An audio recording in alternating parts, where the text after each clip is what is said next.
Un filet de pêche vide flotte sur l'eau sombre. Mais ce n'est pas juste un filet, c'est le début d'un mystère. Et si un simple pêcheur pouvait changer le monde entier?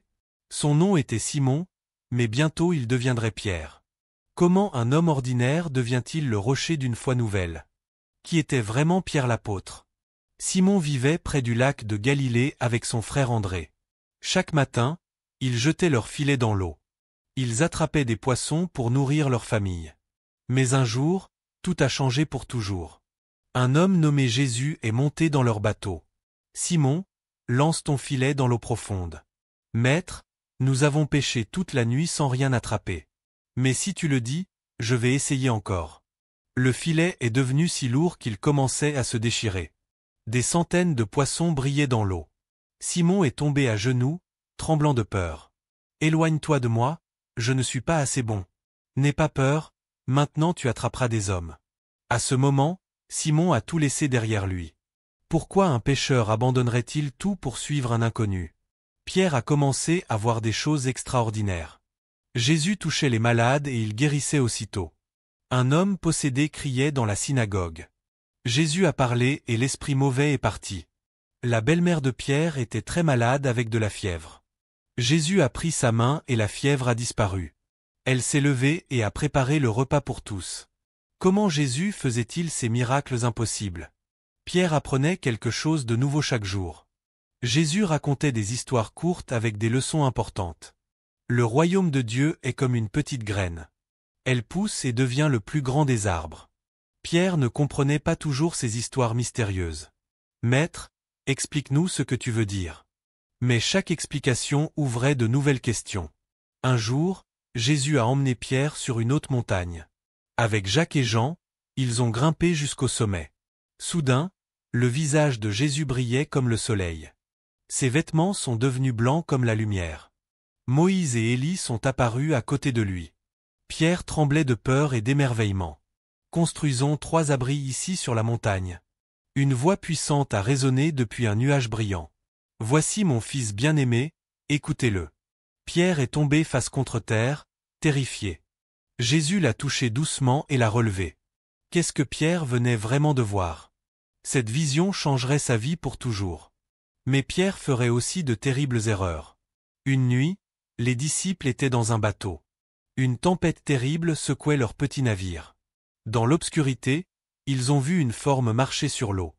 C'est un fantôme, ont-ils crié de terreur. N'ayez pas peur, c'est moi, leur dit Jésus. Seigneur, si c'est toi, laisse-moi marcher sur l'eau aussi. Viens, lui répondit simplement Jésus. Pierre a posé son pied sur l'eau et n'a pas coulé. Il marchait vraiment sur les vagues vers Jésus. Mais le vent soufflait fort et Pierre a eu peur. Il a commencé à couler dans l'eau froide. Seigneur, sauve-moi. A-t-il crié. Jésus l'a attrapé immédiatement par la main. Pourquoi as-tu douté de moi, Pierre? Quand ils sont montés dans le bateau, le vent s'est arrêté. Comment la peur peut-elle détruire notre confiance? Pierre apprendrait cette leçon encore plus durement. La nuit où Jésus a été arrêté, Pierre l'a suivi de loin. Dans la cour du grand prêtre, il se réchauffait près du feu. Une servante l'a regardé attentivement dans la lumière. Tu étais avec Jésus de Nazareth. Je ne connais pas cet homme, a menti Pierre. 2 autres fois, des gens l'ont reconnu. 2 autres fois, Pierre a dit qu'il ne connaissait pas Jésus. Alors un coq a chanté dans la nuit. Pierre s'est souvenu des paroles de Jésus. Avant que le coq chante, tu me renieras 3 fois. Pierre est sorti et a pleuré amèrement. Comment Pierre pourrait-il réparer cette terrible trahison? Après que Jésus est revenu à la vie, tout a changé. Pierre et les autres pêchaient encore sur le lac. Ils ont pêché toute la nuit sans rien attraper. Au matin, un homme sur la rive leur a crié. Jetez votre filet du côté droit du bateau. Le filet s'est rempli de 153 gros poissons. C'est le Seigneur, a crié Jean. Pierre a sauté dans l'eau pour nager vers Jésus. Après le petit déjeuner, Jésus a regardé Pierre. Simon, fils de Jean, m'aimes-tu? Oui Seigneur, tu sais que je t'aime. Alors prends soin de mes agneaux.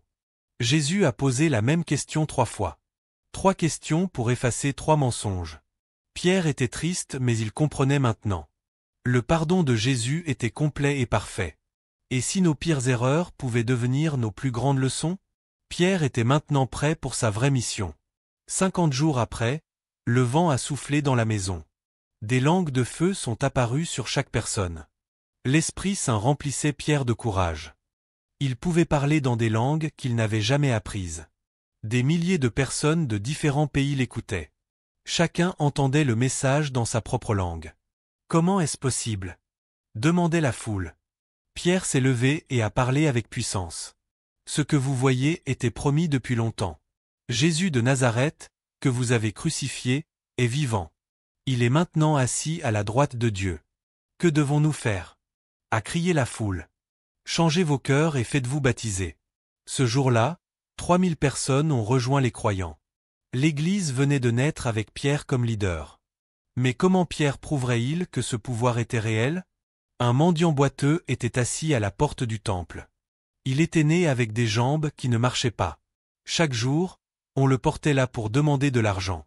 Pierre et Jean passaient pour aller prier. « Donne-nous de l'argent » supplia le mendiant. « Regarde-nous bien » lui dit Pierre. « Je n'ai ni argent ni or à te donner.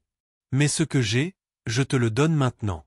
Au nom de Jésus-Christ, lève-toi et marche. » Pierre a pris sa main droite et l'a soulevée. Les pieds de l'homme sont devenus forts instantanément. Il a sauté, il a couru, il a dansé de joie. Tout le monde l'a vu entrer dans le temple en louant Dieu. N'est-ce pas l'homme qui mendiait à la porte? Comment peut-il maintenant marcher et sauter? Pierre a expliqué que c'était le pouvoir de Jésus. La foi en son nom a guéri cet homme. Les chefs religieux n'étaient pas contents du tout. Ils ont arrêté Pierre et Jean immédiatement. Par quel pouvoir avez-vous fait cela? C'est par le nom de Jésus que cet homme est guéri. La pierre que vous avez rejetée est devenue la plus importante. Les chefs étaient étonnés du courage de Pierre. N'était-ce pas le pécheur qui avait renié Jésus? Qu'est-ce qui avait transformé cet homme peureux? Nous ne pouvons pas arrêter de parler de ce que nous avons vu. Les chefs les ont menacés mais devaient les libérer. Tout le monde avait vu le miracle évident. Pierre continuait à faire des miracles étonnants. Les malades étaient posés dans les rues. Même l'ombre de Pierre qui passait les guérissait. Des villes entières venaient chercher la guérison. Tous ceux qui venaient étaient guéris. Mais ce pouvoir attirerait aussi de grands dangers. Le roi Hérode a commencé à arrêter les croyants. Il a fait tuer Jacques, le frère de Jean. Voyant que cela plaisait au chef, il a arrêté Pierre aussi. 16 soldats gardaient Pierre en prison. Des chaînes attachaient ses mains et ses pieds. Demain, Hérode le ferait exécuter. Mais l'Église priait sans arrêt pour Pierre. Cette nuit-là, Pierre dormait entre deux soldats. Une lumière brillante a rempli la cellule sombre. Un ange a touché Pierre pour le réveiller. « Lève-toi vite, les chaînes sont tombées. Mets tes sandales et suis-moi maintenant. » Pierre pensait que c'était un rêve. Ils ont passé les gardes sans être vus. La grande porte de fer s'est ouverte toute seule. L'ange a disparu dans la rue. Pierre a réalisé que c'était vraiment arrivé. Dieu m'a sauvé des mains d'Hérode. Il a couru à la maison de Marie. Beaucoup de croyants priaient là pour lui. Une servante nommée Rhoda a entendu frapper. « C'est Pierre !» a-t-elle crié de joie. « Tu es folle, c'est impossible. » ont dit les autres. Mais Pierre continuait à frapper à la porte. Quand ils ont ouvert, ils n'en croyaient pas leurs yeux. Comment Dieu t'a-t-il fait sortir de prison? Pierre a raconté l'histoire de l'ange et de la lumière. Dites à Jacques et aux autres ce qui s'est passé. Puis Pierre est parti se cacher ailleurs. Le matin, les soldats étaient terrifiés. Où était le prisonnier qu'ils gardaient? Hérode les a punis sévèrement pour leur échec. Mais Pierre était libre et continuait sa mission. Pourquoi Dieu protégeait-il Pierre de cette façon? Pierre voyageait maintenant dans tout l'Empire romain. Il établissait des églises dans chaque ville. À Antioche, il mangeait avec les non-juifs. C'était choquant pour beaucoup de croyants juifs. Dieu m'a montré que tous les gens sont égaux. Le message de Jésus est pour le monde entier. Pierre écrivait des lettres aux nouvelles églises. Restez fort même quand c'est difficile. La souffrance pour Jésus apporte une grande récompense. Soyez humbles et aimez-vous les uns les autres. Attention aux faux enseignants qui vous mentent. Grandissez dans la connaissance de Jésus chaque jour. Le retour de Jésus arrive bientôt. Vivez d'une manière qui plaît à Dieu. Comment les mots de Pierre nous aident-ils aujourd'hui? Pierre savait que sa fin approchait. L'empereur Néron détestait les chrétiens. Un grand feu avait détruit une partie de Rome. Néron accusait les chrétiens d'avoir causé le feu. Des milliers de croyants étaient arrêtés et tués. Pierre aurait pu fuir et se cacher. Mais il est resté pour encourager l'Église. Les soldats sont venus l'arrêter un matin. Pierre savait que son heure était arrivée. Il a été condamné à mourir sur une croix. Mais Pierre avait une dernière demande. Je ne mérite pas de mourir comme mon maître. Crucifiez-moi la tête en bas, s'il vous plaît. Les soldats ont accepté cette étrange demande. Pierre est mort en priant pour ses bourreaux. Le pécheur peureux était devenu un martyr courageux. Sa transformation était maintenant complète. Mais est-ce que l'histoire de Pierre s'arrête avec sa mort? L'Église de Rome a grandi après la mort de Pierre. Les chrétiens se souvenaient de son courage.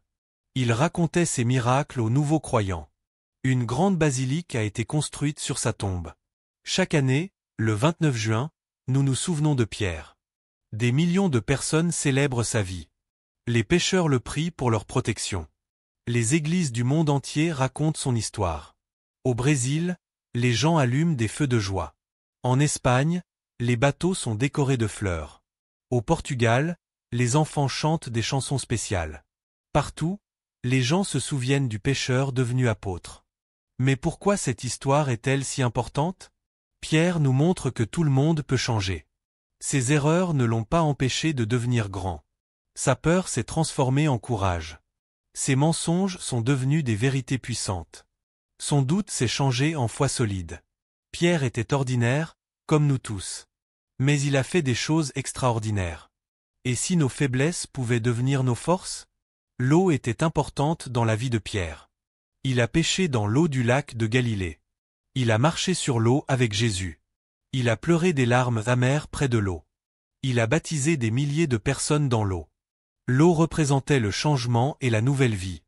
Le feu aussi a marqué son histoire. Il s'est réchauffé près du feu quand il a menti. Le feu de l'Esprit Saint l'a rempli de pouvoir. Les langues de feu ont changé sa vie pour toujours. Le feu représentait la purification et la force. Et la pierre, son nouveau nom, avait un sens profond. Une pierre peut être dure et solide. Une pierre peut construire une fondation forte. Jésus a dit que Pierre serait le rocher de l'Église. Cette promesse s'est réalisée parfaitement. Pierre est devenu la base solide de la foi chrétienne. Mais qu'est-ce que cela signifie pour nous aujourd'hui? Nous faisons tous des erreurs comme Pierre. Nous avons peur comme lui parfois. Nous doutons quand les choses deviennent difficiles. Nous mentons pour nous protéger. Mais l'histoire de Pierre nous donne de l'espoir. Le pardon est toujours possible. Le changement peut arriver à tout moment. Notre passé ne définit pas notre futur. Nos échecs peuvent devenir nos victoires. Comment votre vie pourrait-elle changer aujourd'hui? Pierre a commencé comme un simple pêcheur. Il jetait ses filets chaque matin dans le lac. Il vivait une vie ordinaire et prévisible. Puis il a rencontré quelqu'un qui a tout changé. Cette rencontre a transformé sa vie entière. Il est devenu un leader, un guérisseur, un enseignant. Il a voyagé dans des pays lointains. Il a parlé devant des rois et des foules. Il a écrit des lettres qui sont lues depuis 2000 ans. Il est mort avec courage pour ce qu'il croyait. Son nom est connu dans le monde entier. Des églises portent son nom sur tous les continents. Des millions de personnes suivent son exemple. Mais Pierre dirait que ce n'était pas sa force. C'était le pouvoir de celui qu'il suivait. Jésus a transformé le pécheur en apôtre. La peur est devenue foi. La faiblesse est devenue force. L'échec est devenu victoire. Qu'est-ce qui peut transformer une vie si complètement? Les miracles de Pierre continuent d'inspirer. Le boiteux qui marche nous montre l'espoir. Les malades guéris nous montrent la compassion. Les prisonniers libérés nous montrent la justice. Les morts revenus à la vie nous montrent le pouvoir. Mais le plus grand miracle était Pierre lui-même. Sa transformation reste le témoignage le plus fort. Un homme ordinaire a fait des choses impossibles. Un peureux est devenu courageux. Un menteur est devenu honnête. Un pécheur est devenu saint. Cette transformation est offerte à tous. Pierre n'était pas parfait, même après sa conversion. Il a fait des erreurs jusqu'à la fin. Il a eu des disputes avec d'autres apôtres. Il a parfois douté de ses décisions. Mais il n'a jamais abandonné sa mission. Il continuait à avancer malgré les difficultés. C'est cela le vrai courage. Se relever après chaque chute. Continuer malgré la peur. Croire même dans le doute. Aimer même quand c'est difficile. Pardonner comme on a été pardonné. Les derniers mots de Pierre étaient pleins d'espoir. Grandissez dans la grâce chaque jour. N'oubliez jamais l'amour de Dieu pour vous. Restez vigilants contre le mal. Aidez-vous les uns les autres. Gardez la foi jusqu'au bout. Le paradis vous attend. Ces mots résonnent encore aujourd'hui. Ils nous rappellent ce qui est vraiment important. Non pas la richesse ou le pouvoir. Mais l'amour. La foi et l'espérance. Pierre a vécu ces valeurs chaque jour. Il nous montre le chemin à suivre. Quand nous regardons l'histoire de Pierre, que voyons-nous? Un homme qui a tout risqué pour sa foi. Un leader qui servait les autres. Un pécheur qui a trouvé le pardon. Un peureux qui est devenu brave. Un simple homme qui a changé le monde. Son histoire n'est pas juste du passé. Elle parle à notre présent. Elle nous défie de grandir. Elle nous invite à changer. Elle nous montre que c'est possible. Les églises célèbrent Pierre pour de bonnes raisons. Il représente la transformation possible. Il montre que Dieu utilise des gens ordinaires. Il prouve que l'échec n'est pas la fin. Il démontre le pouvoir du pardon. Il incarne le courage de la foi. Mais Pierre pointerait toujours vers Jésus. C'est lui qui mérite toute la gloire. Pierre n'était que le serviteur. Jésus était le maître. Cette humilité définissait Pierre. Même dans sa mort, il restait humble. La tête en bas sur la croix. Ne se considérant pas digne de mourir comme Jésus. Cette humilité est sa plus grande leçon. Le vrai pouvoir vient de servir les autres. La vraie grandeur vient de l'humilité. La vraie force vient de reconnaître sa faiblesse. Pierre l'a appris à travers sa vie. Et il nous l'enseigne encore aujourd'hui. L'héritage de Pierre vit dans chaque église. Dans chaque baptême d'eau. Dans chaque acte de foi courageuse. Dans chaque moment de pardon. Dans chaque transformation personnelle. Son histoire continue à travers nous. Nous sommes les héritiers de sa mission. Partager l'amour qu'il a partagé. Montrer le courage qu'il a montré. Offrir le pardon qu'il a reçu. Vivre la foi qu'il a vécue. C'est notre appel aujourd'hui. Pierre nous a montré que c'est possible. Un homme ordinaire, une vie extraordinaire. Un pécheur devenu pécheur d'hommes. Un serviteur devenu leader. Un pécheur devenu saint. Une pierre devenue fondation. Cette transformation attend chacun de nous. La question n'est pas si c'est possible. La question est, êtes-vous prêt? Pierre a dit oui malgré sa peur. Il a suivi malgré ses doutes. Il a persévéré malgré ses échecs.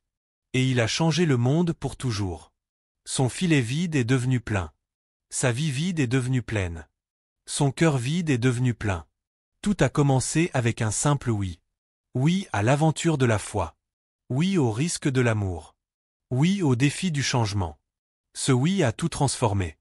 Le pêcheur du lac de Galilée est devenu le rocher de l'Église universelle.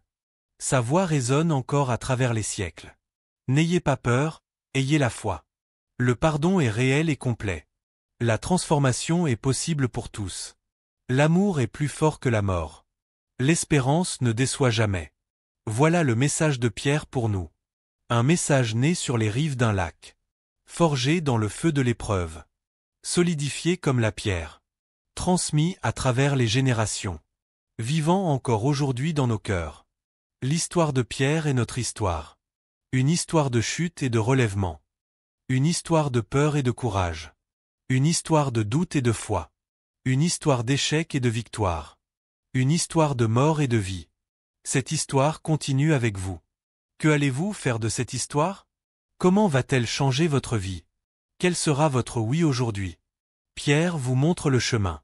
Le chemin de la transformation. Le chemin du service. Le chemin de l'amour. Le chemin de la foi. Un chemin qui commence maintenant.